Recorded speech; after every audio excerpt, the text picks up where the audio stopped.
In the reign of King Jose I, before the Marquis of Pombal rose to become the architect of Portugal's rebirth and ruin, the churches of Lisbon stood tall and white upon the hills overlooking the Tagus River. Their altarpieces were gilded, their facades unshaken. But on the morning of the Feast of All Saints, an event so violent, so incomprehensible, left the very stones of the capital trembling. I was only 16 then, of no noble house, remarkable only for my habit of wandering the narrow streets at dawn. I loved to watch the city awaken. At sunrise, Lisbon is like a scroll unfurled by heaven itself. The river gleams like silver, the cries of fishmongers echo between balconies, and smoke drifts from the chimneys of the Alfama. On that solemn morning, the faithful moved as one current toward the holy places for Mass. I found myself near the church of Snow Nicolau, just as the bells stopped their tolling. A faint quiver whispered beneath the pavement, so gentle you might have mistaken it for a passing cart. Some people paused, glancing down as if the earth had called their names, but we thought nothing more of it. Lisbon rested on faith as firm as its stones. I had barely resumed my pace when a second fiercer shudder surged through the ground. With it came a sound I'd never heard, a deep groaning like a beast imprisoned within the earth. Windows rattled, tiles slipped from rooftops and shattered on the cobblestones. We looked at each other, bewildered. The sky was clear, the sun was bright. Then, before a prayer could form on our lips, the world convulsed. The ground heaved upward as if seized by an angry god. House walls bulged and collapsed in crashing waves. The bells of churches clanged wildly, possessed. From every direction rose desperate screams from those who had sought refuge in stone sanctuaries, only to find them crumbling. I saw the great church of Snow Vicente sway like a ship on dark waters. Its towers trembled, and in the next instant the left tower broke apart. It unleashed a cloud of dust so immense that daylight dimmed. The air tasted of lime and ancient plaster, dry and bitter on my tongue. To describe what followed is to try and recount the shattering of the world. A second convulsion tore through Lisbon, fiercer than the first. The street rippled like the hide of a monstrous creature. People were flung to the ground, some crushed beneath falling beams. The cries of Misericordia, Misericordia, filled the air, but mercy seemed absent. The churches, built to withstand centuries, collapsed with a thunderous roar. In São Paulo, where candles burned for the departed, the roof caved in on hundreds of the faithful. In the Basilica of the Martyrs, statues of saints toppled from their niches, as if abandoning the mortals who trusted them. Clouds of dust rolled through the streets like invading armies, choking the sun into a faint, blurred disk. The earth rumbled yet again, a third and final assault, more terrible than the rest. The stones of the royal palace cracked. The elegant arcades along the river collapsed, sending statues and ancient chronicles into heaps of rubble. Fissures opened along the quays, swallowing carts and horses. Warehouses toppled, spilling grain, spices, and precious goods from India like offerings to an insatiable god. The river itself churned, rising and falling with unnatural force. Fires erupted across the city as lamps overturned and hearths shattered. Flames leaped greedily from house to house, devouring wooden balconies and silken tapestries. The narrow streets became channels of wind that fed the infernos. The smoke was thick and stinging, driving people into a blind panic. Some clawed at the stones, trying to free the trapped. Others fled aimlessly, driven by terror. Priests emerged from the ruins, some holding the Eucharist aloft, their vestments torn and stained. Others staggered senselessly, their faith shaken to its core. Seeking escape from the collapsing buildings and smoke, I followed the crowd surging toward the wide expanse of the Tagus. We believed the open shoreline would grant us safety. The harbor, once a place of calm commerce, now teemed with survivors covered in dust and blood.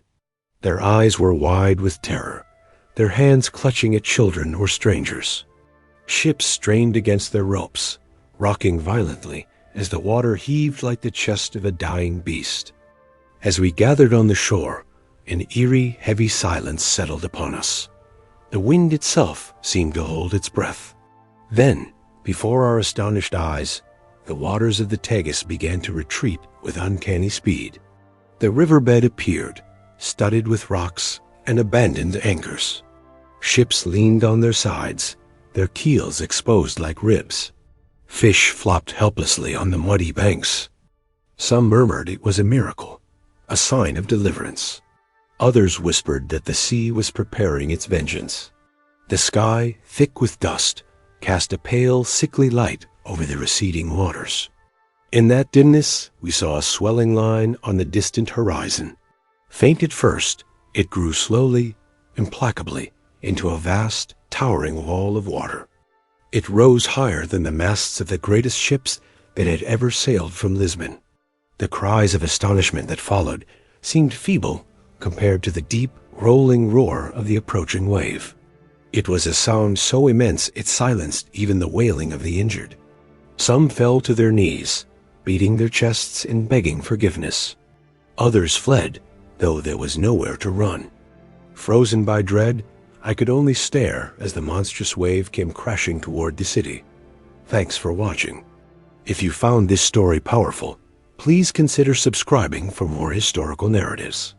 When the wave finally reached the shore, it wasn't a sheet of water. It was a living colossus, a mountain thrown forward by the ocean's fury. Its crest was crowned with foam, like the mane of a raging stallion, and its base swallowed the very ground we stood on. The sound of its impact wasn't like thunder or cannons or any natural force I knew. It was a single continuous roar of annihilation, as if the sea, the land, and the sky had joined voices in a single hymn of destruction. The water surged over the quays, tearing wooden piers apart and dragging entire warehouses into its grip. Ships were tossed like toys and hurled against the city walls, their hulls splintering with a crack that echoed across the dying city. Those who had hoped for safety on the shore simply vanished, their cries extinguished like candles snuffed out by a merciless hand. I was hit by the force of the water and thrown into a whirlpool of foam and debris. The world above and below became a single storm of sound and darkness. I grasped blindly for anything that might keep me afloat, and by some miracle found a piece of shattered timber. The wave carried me far from the shore, tumbling me like driftwood. When the current finally weakened, I broke the surface, gasping, my lungs burning, my limbs trembling with exhaustion. The scene before me was one of utter desolation. Where Lisbon had stood just moments before a bustling capital, a jewel of Christendom, adorned with palaces and monasteries, there was now only a broken silhouette, half veiled in smoke. The fires that had started earlier now burned with renewed fury, fed by oil, wine, and tar from shattered storehouses. Great columns of smoke twisted upward like serpents escaping the torment of the earth. The wind carried the acrid stench of charred wood, burning flesh, and the sulphurous breath of the abyss itself. Carried by the tide, I drifted until my feet struck rubble. Struggling ashore, I found myself surrounded by survivors, if you can call such wretched souls survivors. They were coughing, sobbing, staggering among the ruins. Some wandered aimlessly, their faces blank as if their spirits had fled. Others tore at the rubble with bleeding hands, desperate to free loved ones trapped beneath the stones. From under the collapsed arches of the old customs house, I heard muffled cries, thin and weakening, until they finally ceased, smothered by dust or despair. Priests moved through the wreckage, offering last rites. Mothers searched frantically for their children, calling their names into the choking air. Wounded men lay on broken beams, staring at a sky that was now indistinguishable from the smoke. As the waters receded, they left behind streets transformed into channels of mud and ruin. The ground was littered with the objects of an ordinary world, now made strange. a silver candlestick floating next to a child's wooden toy, pages from illuminated manuscripts drifting like wounded birds, a shattered statue of St. Anthony, its face cracked, but its eyes still seeming to watch over the catastrophe. Amid this chaos, a group of soldiers tried to restore order, but how can you impose order on a city that has lost its very shape? They shouted commands, urging people away from collapsing buildings, but their voices were swallowed by the roar of flames and the groaning of weakened timbers. As I moved inland, the devastation grew even more dreadful. Entire streets of the Baixa district had vanished, swallowed by fissures or flattened by collapsing roofs. The great opera house, the pride of the court, was reduced to ashes within an hour, its music silenced forever. The convent of Carmel, perched on its hill, was grievously damaged, its imposing arches gaping open like the ribs of a fallen beast. Everywhere there were bodies. Some were contorted in their final terror. Others were hastily covered with cloths by those who still clung to some notion of dignity. Nightfall brought no comfort. As darkness fell, the fires glowed brighter, painting the sky in shades of red and gold, as if Lisbon had become a vast forge, reforging the nation's destiny. I found temporary refuge with a small group of survivors near the ruins of a chapel that had miraculously remained standing. Huddled together for warmth, we listened to distant screams as more structures collapsed. Some spoke of omens. An old man insisted the earthquake had been foretold in ancient chronicles, a purification for a world steeped in sin. A fisherman argued it was just nature's whim, indifferent to human suffering. Their voices rose and fell, but no debate offered any comfort. In the days that followed, the full magnitude of the calamity became clear. The dead were so numerous that burial was impossible. Bodies were gathered in carts, carried to the waterfront, and consigned to the sea to prevent disease. The Marquis of Pombal, a minister who until then was one of many, took swift control. He sent soldiers to prevent looting, ordered the sick to be tended, and commanded that new shelters be built on the hills. His voice was stern and unyielding, and while some feared his authority, most welcomed any semblance of order amid the chaos. I wandered the ruins searching for my family, but hope dwindled with each passing hour. Our home was gone, reduced to fragments. I called out for my mother, my father, my younger sister, but only silenced. Neighbors who once smiled warmly now sat on heaps of rubble, staring at their hands as if seeing them for the first time. A few recognized me and just shook their heads in sorrow. In that moment, I felt as though I had aged years. Grief is the swiftest sculptor of the human heart. And yet, even in that ruin, I witnessed acts of extraordinary compassion. Monks emerged from the smoke, carrying buckets of water and tending to the wounded. A woman who had lost her husband gathered orphan children and soothed them as if they were her own. Fishermen who had lost their own boats used driftwood as makeshift stretchers to carry the injured.